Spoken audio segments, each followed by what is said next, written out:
sign of the L. This is a record of Max Hassan from Africa. This is Muhammad bin Said directly. The name came known as Nicholas Said. These are Muslims we found in the census in the 1850s.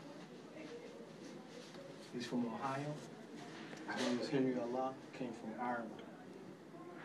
Another one lived in California, named Muhammad, came from Arabia. Peter Akbar from Canada, all of them from 1850s, 1870s. Bennett Muhammad from Turkey. There's a Kate Islam somewhere. Yep, Kate Islam from Ireland. So there was a group of them from Ireland also. The 1880s, there's a Muslim, B.A. Muhammad, a private, a soldier, came directly from Africa, living in Wyoming. The first Muhammad that we found in the United States. Muhammad family, 1850, African-American people up in Frederick, Maryland, as free people.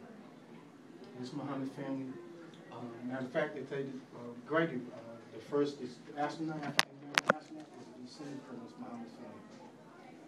This is all the children. Someone moved out to Baltimore, and there's a story about the old Arabs used to be vendors.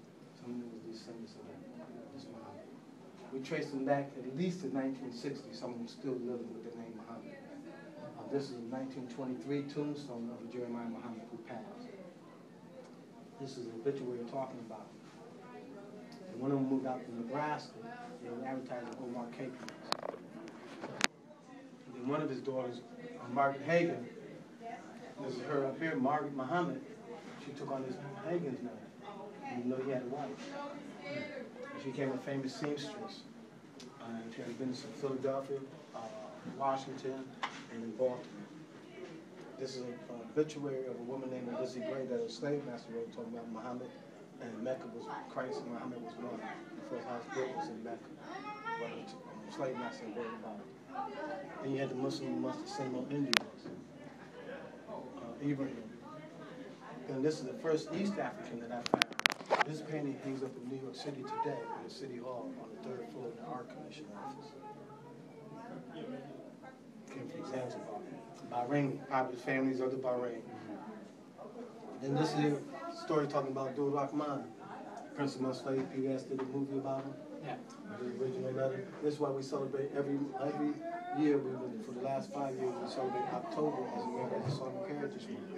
One, W.D. Muhammad's birthday was in October. Elijah Muhammad's birthday in October. He got freed in October.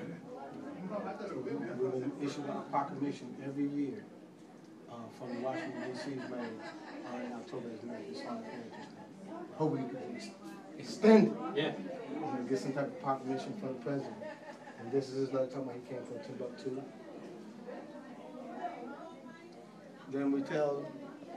This is dedicated to like the University of Islam, Claire Muhammad School. We did this library dedicated to the students of Claire Muhammad School at the University of Islam.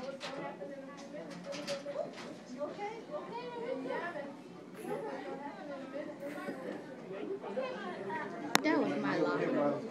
So also,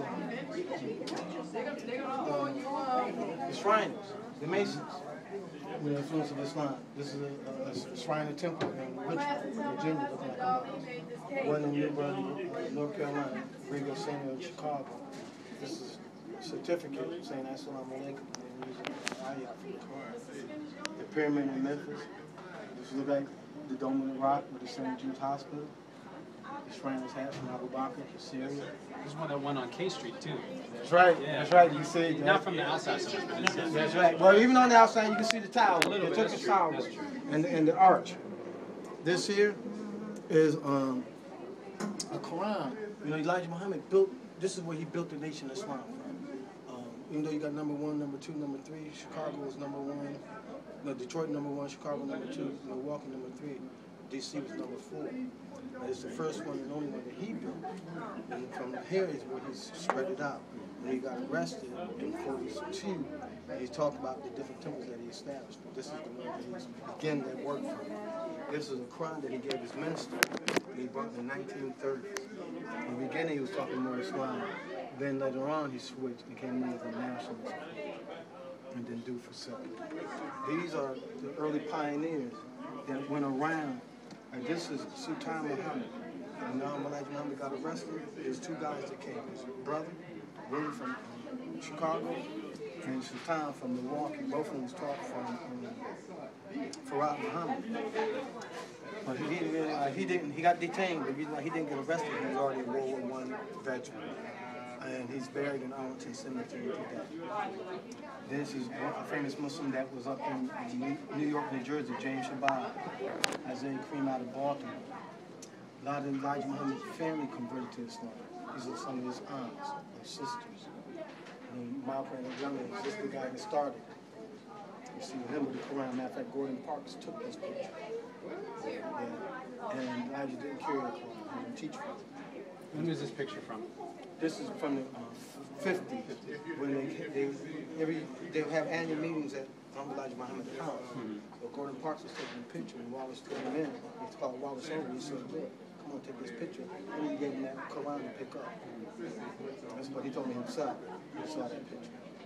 So then we tell the nation. I'm not going to go anywhere. This is Nation Islam. We tell the Nation Islam story. From the positive side. About him and the development of the communities and the jobs that he produced. Then we showed the American heroes, Malcolm X, Muhammad Ali.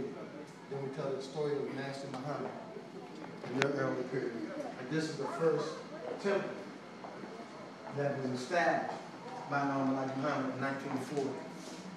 It was across the street from Carter G. Woodson's house. This is a letter from Carter G. Woodson. Right in the newspaper article writing about watching the Muslims going to the temple in 1945. The day that they bombed Pearl Harbor, Elijah Muhammad was teaching in the temple. This lady here, these are people of the 40s. All these are the early 40s people.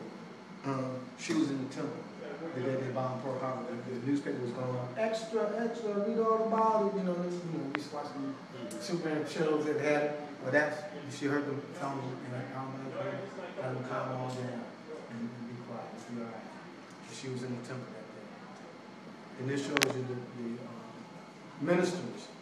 This is the one Elijah started it. Sultan took over for a while, then Lucius Biad.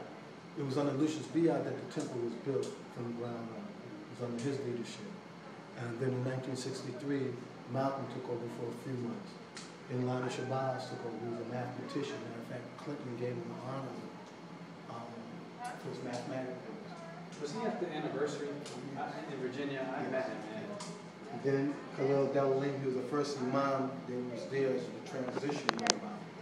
Then Sultan is the grandson of Elijah Muhammad.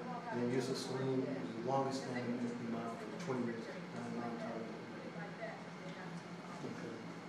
Okay. Please take a plate. I know how to stop y'all from eating. Tell me grab what, I'll take it. This is in Indiana, in Islamic, headquarters, first mosque of Cleveland, and some of them out of Philadelphia, in Baltimore, also in Baltimore. This is an Albanian masjid in Connecticut, built in 1965 in Waterbury, Connecticut. West Springfield, some of Chicago's. This one that was built by Muhammad Ali and Jabbar Herbert Muhammad, something in Chicago. Down the street, all the houses. Then we show the census of Muslims coming in the 1900s from India, Syria, Turkey, from all around the Muslim world, hundreds of them. Charleston, South Carolina, Texas, Ohio. This is in 1920. You see Turkey at the fall of the Ottoman Empire. Balkan wars. If you trace all the different wars, you see the fall of the Muslims coming and waves. Then in the 1930s. Then we step into the 1900s.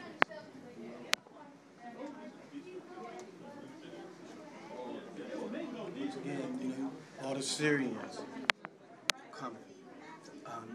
Morocco, France. This is Farah Panda. This is her imam. When she came in here, this is Friday. Yes, this is the masjid that she became a member of. Really? And this is where she learned Islam from. That's what she had told me. She's real shocked. And then one of his son was also a World War II veteran. He's up in there.